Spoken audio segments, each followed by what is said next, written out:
Hello everyone.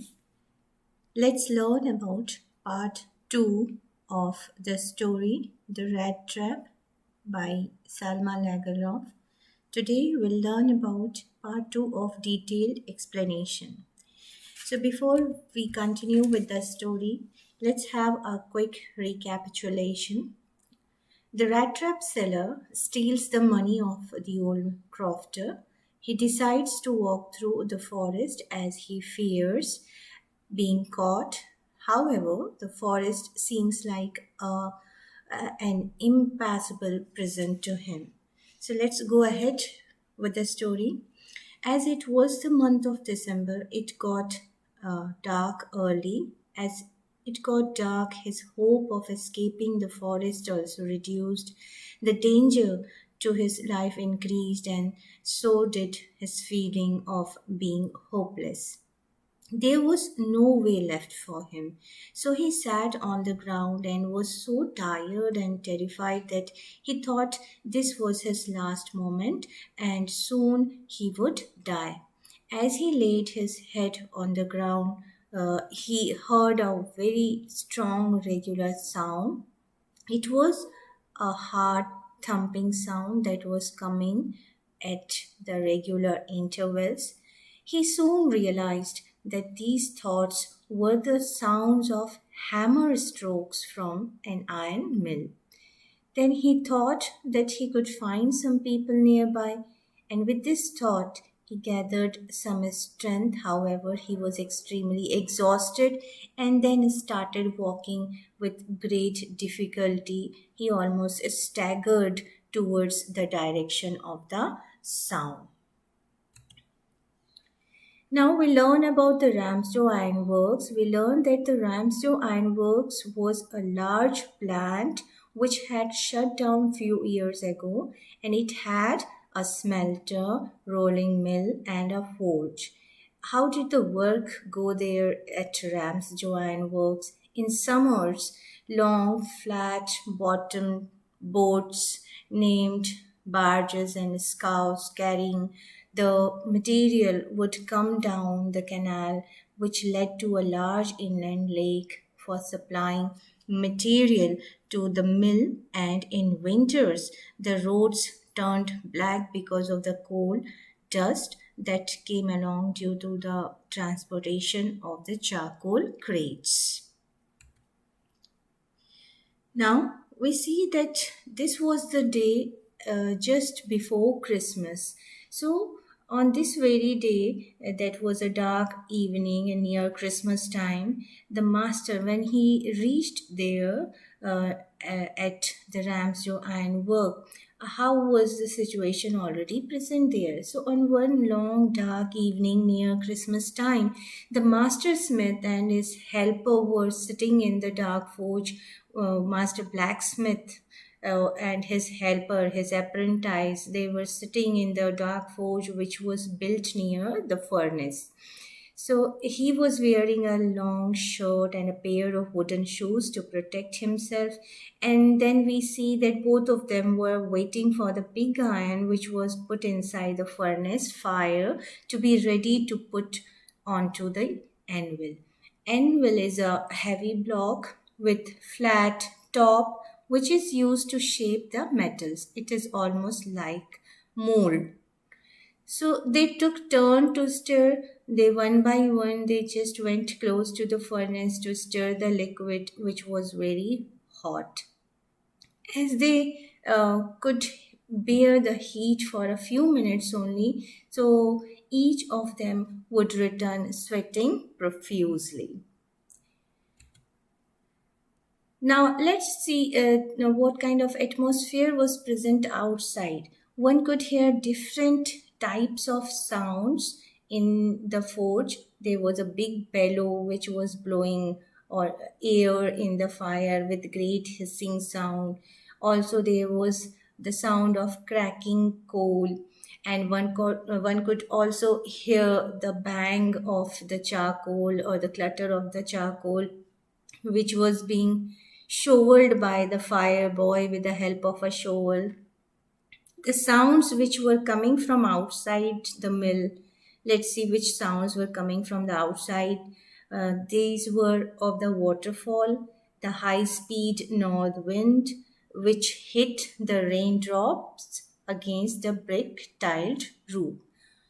So let's see how did the blacksmith, what was the attitude of the blacksmith just at the moment when this man was about to enter. So it was due to these different types of sounds that the blacksmith didn't realize that a man had opened the gate of the forge. And who was this man? The Rattrap seller, the peddler, that he had opened the gate of the forge and had entered till he came and stood quite close to the furnace, and then only they realized that someone had come. Now, how did they respond? How, what was their reaction to the arrival of a stranger? So they were not at all surprised, because many homeless people used to get attracted to the lights of the forge, which peeked through the window panes, which were covered with the black powder of burnt coal or sooty paints. They would seek shelter there. They, why would they come here? Why would poor homeless people would come here? They would come here to warm themselves with the help of the burning fire. And as a blacksmith, now at this moment, as the blacksmiths were accustomed to visitors, they were indifferent to this man also. So it hardly bothered them. They just looked at him. The rat trap seller's appearance was similar to that of other wanderers. He had a long beard and he was looking so dirty. He wore old, worn out clothes or torn clothes and had a bunch of rat traps hanging from his chest. So what did he do? Although he had come to a place without permission, so he just thought his etiquette to ask for permission. So the peddler or the rat trap seller or the stranger here tried to seek permission from the blacksmith so that he could stay in the forge for a night. And he allowed the peddler. And what was the reaction given by the blacksmith? He just allowed him with an arrogant consent or agreement, just by nodding, and didn't say a single word to him. So this was the attitude. So the peddler also didn't bother such haughty attitude of the blacksmith, because the peddler also said nothing, because his main aim was there to warm himself and sleep, just spend the night. Now, at this moment, the narrator, the author, introduces us with the owner of Ramses Iron Works, or the Iron Master. The owner of the Ramses Iron Mill in those days was a very ambitious person whose aim was to sell only the finest iron into the market. And therefore, he used to keep a check on the workers both during the night and the day. And this time, the owner was on a night inspection visit when this peddler entered the forge. So let's see what was the reaction given by the owner. Did he react in the same manner as the blacksmith did?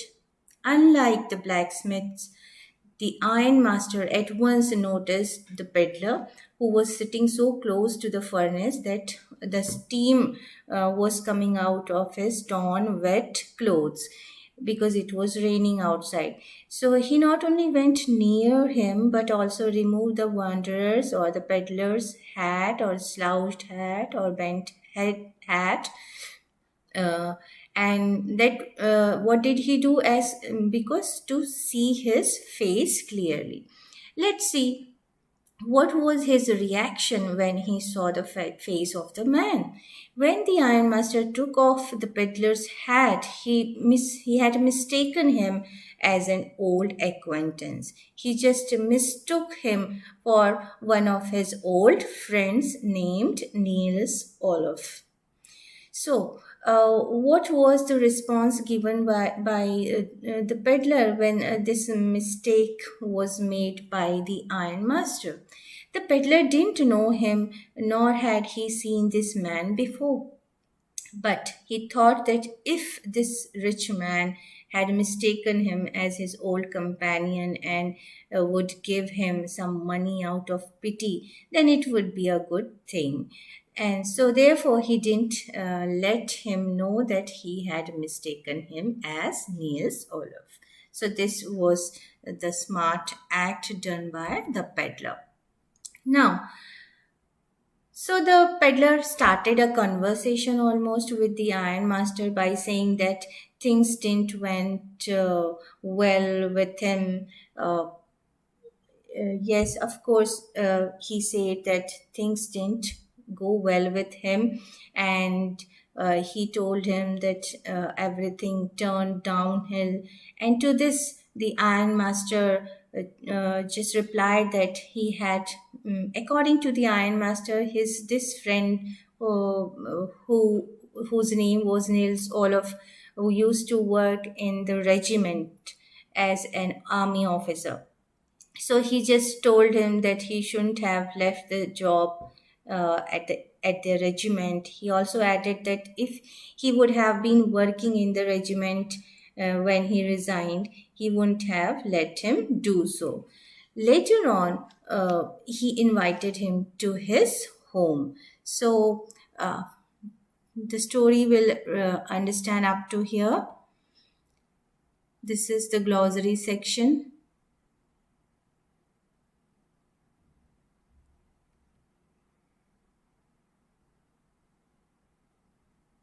Do study these words and have proper understanding.